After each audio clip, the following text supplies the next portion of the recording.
Año litúrgico de Don Próspero Guéranger, 13 de mayo, San Roberto Belarmino, obispo y doctor de la Iglesia.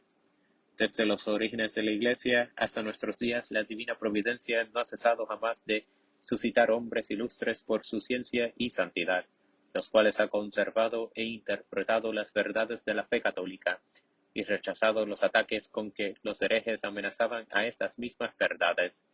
Entre ellos brilla San Roberto Belarmino, tan célebre por su enseñanza y sus obras de controversia, por su celo en reforma de la Iglesia, por las virtudes que practicó en grado heroico y de las cuales son acabada imagen sus tratados ascéticos. La Iglesia en el siglo XVI. La Iglesia en el siglo XVI atravesaba por una era de prueba. Una parte de Europa se había dejado arrastrar por la rebelión de Lutero. Guerras religiosas cubrían de sangre países que, sometidos a la Santa Sede, habían gozado durante muchos siglos del beneficio de la unidad.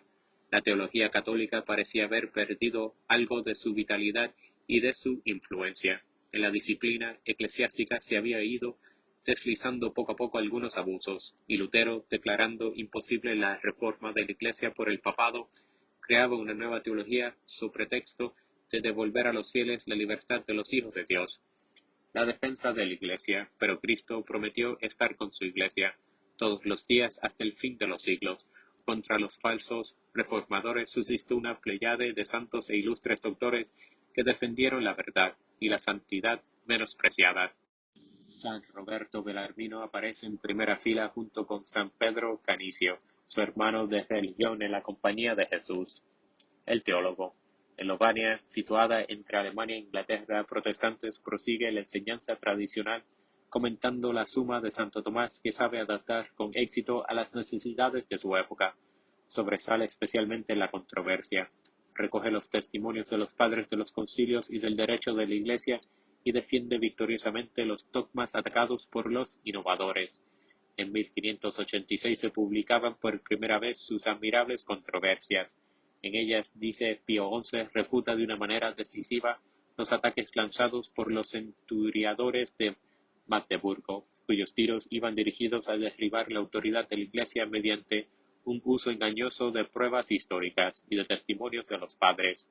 Esta enseñanza provocó tanta alegría entre los católicos como ira en campo adverso, en el que Teodoro de Beza dirá, hablando de las controversias: «He aquí el libro que nos ha perdido». Muchos herejes, en efecto, encontraron en ellas la luz y volvieron a la verdadera fe.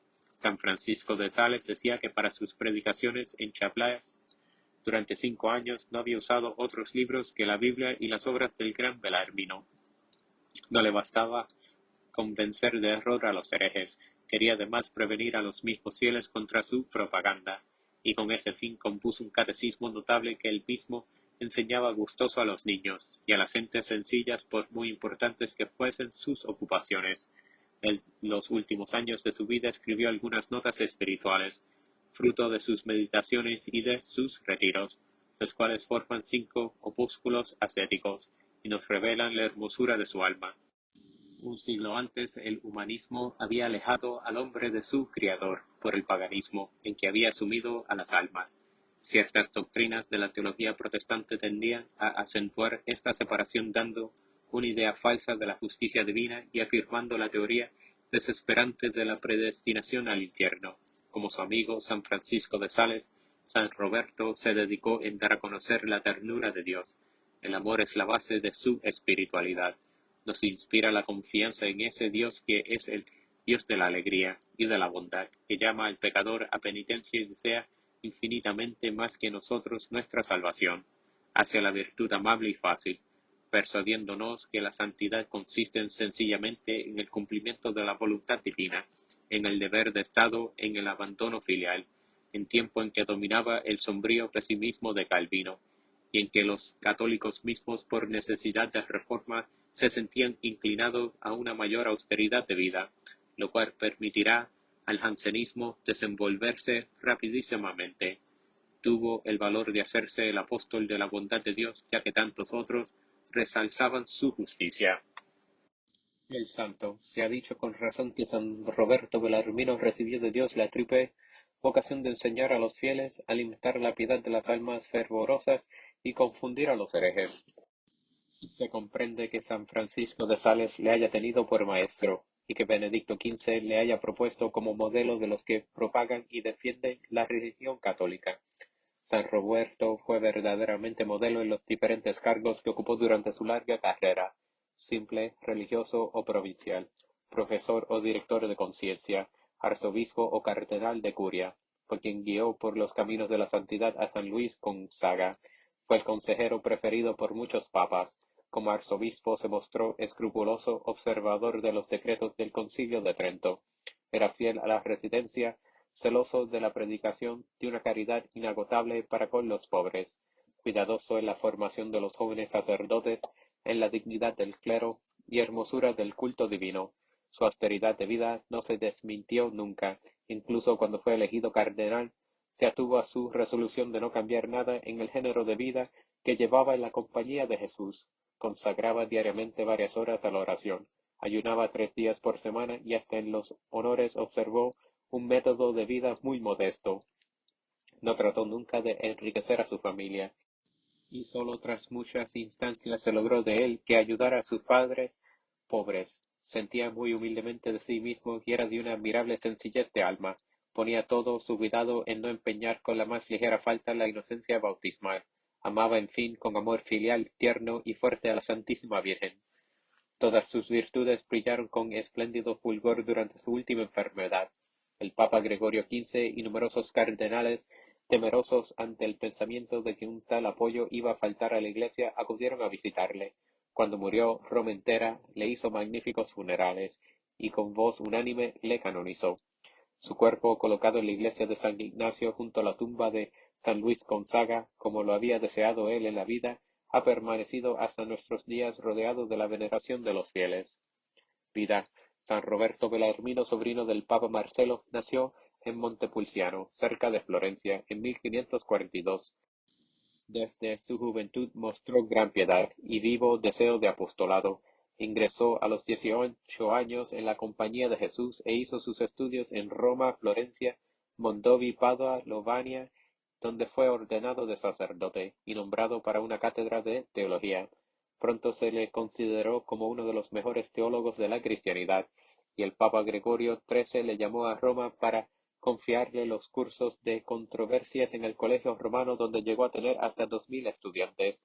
Después de haber sido nombrado provincial de Nápoles, fue de nuevo llamado a Roma por Clemente VIII, quien le nombró consultor del Santo Oficio, y después cardenal. Consagrado obispo, se trasladó en 1602 al arzobispado de Capua, administrándole durante 3 años al cabo, de los cuales renunció y volvió a Roma, donde permaneció hasta su muerte. Acaecida en 1629, fue beatificado y canonizado por Pío XI, que le nombró doctor de la Iglesia. Plegaria.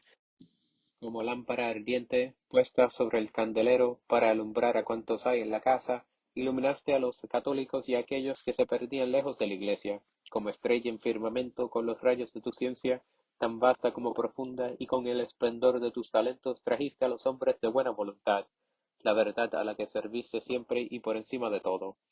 Primer apologista de tu tiempo y aun de tiempos posteriores, te ganaste, por tu vigorosa defensa del dogma católico, la admiración y la atención de todos los verdaderos servidores de Cristo. Ruega por nosotros que aprobamos los honores que a Roma te ha tributado. Las necesidades de nuestra época son muy semejantes a las de la tuya. El amor de novedades seduce también a muchas almas, y el racionalismo. Hijo del protestantismo, has hecho disminuir las verdades entre nosotros.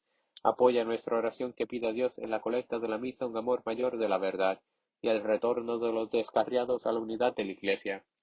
Pastor celoso, obtén para la Iglesia sacerdotes y obispos que, abrazados como tú por el fuego de la caridad, se gasten sin cesar por el bien de las almas, y cuyos consejos y ejemplos le hagan correr con el corazón dilatado por el camino de los preceptos divinos.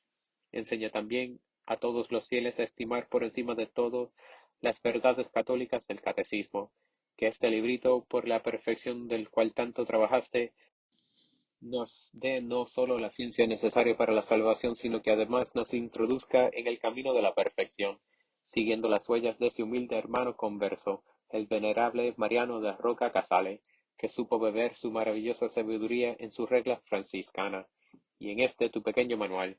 Enséñanos sobre todo la práctica de los dos primeros mandamientos en los cuales se resume toda la ley. El amor de Dios dominó toda tu vida, y la dio su armonía y grandeza. Ojalá conservemos siempre como tú, fija la mirada de nuestro corazón en Jesús crucificado, y no veamos sino a Él en la persona de nuestros hermanos. Inspíranos también los sentimientos de ternura que tú tenías para con la Virgen Inmaculada, cuyo honor defendiste contra los herejes.